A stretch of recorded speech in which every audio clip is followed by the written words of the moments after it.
So our first book challenge was in spring of 2023. The book was We Need to Talk About Vaginas, which is a book about puberty for young girls. I was accused of sexualizing children by having materials like this in the library. More challenges followed, for instance, over gender issue books. Here at the Westboro Public Library, as at pretty much all public libraries, mostly by law, there is a process in place to begin with to file a complaint against the book. Correct. They've been thoroughly vetted by professionals who are trained in how to do this and how to correctly select materials that their community wants and needs. There may be something that you don't think your child is ready for, but somebody else desperately needs that book so they can have conversations with their children.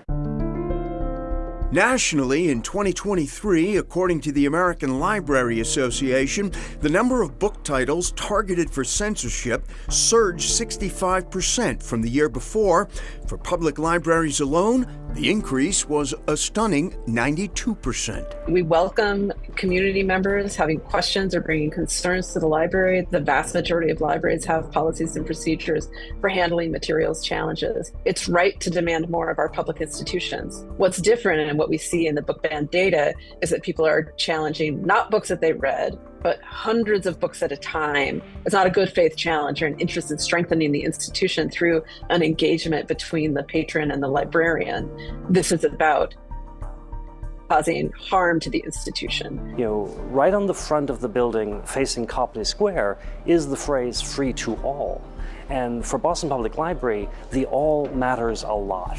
And so we have something for everybody, but what we don't want to see happen is individuals affecting other people's ability to enjoy what their pursuits are or what information they need access to.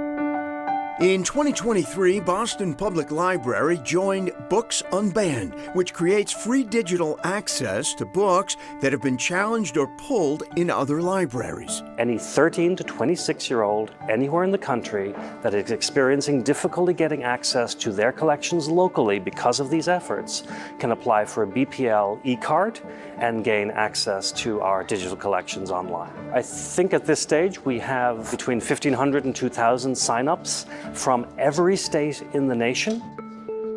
The BPL's efforts to protect book access notwithstanding, the Bay State itself has also been a part of the national trend on book bans and challenges. This calculated extremism that we're seeing in other parts of the country, we tend to think, oh, well, this isn't a problem here. In 2022, I believe there were at least 45 attempts to restrict or ban books in Massachusetts, and unfortunately, that trend has continued to the present. There are, after all, federal and First Amendment protections against book bans, protections that have been affirmed by the U.S. Supreme Court. The First Amendment doesn't just protect your right to speak, it also protects your right to listen and hear and gather information. And read. And read, exactly.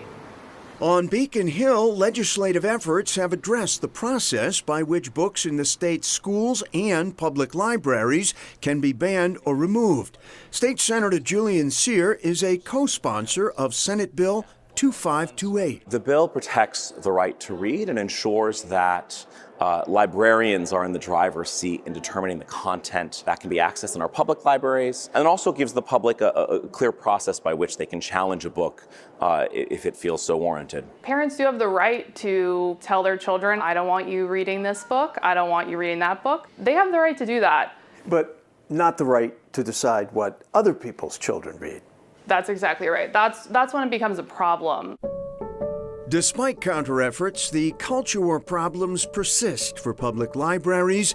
Damage is being done. What keeps me up at night is that this concerted, organized effort to remove materials from the library will, in too many communities, lead to the removal of the library altogether. And we're seeing that happen in states across the country. But even where libraries themselves are hanging in, many librarians and library staff are feeling unusually stressed in today's threatening environment, leaving some to leave the profession entirely. It definitely takes a toll, particularly if you're the one being attacked. And so that's a chilling effect on the library profession and on library workers everywhere. It's incredibly upsetting. It's a really difficult time to be a public librarian in the United States. We don't necessarily want to be fighting culture wars. We don't necessarily want to be spending time replying to emails about book complaints and things like that. We want to focus on moving the needle forward for our community.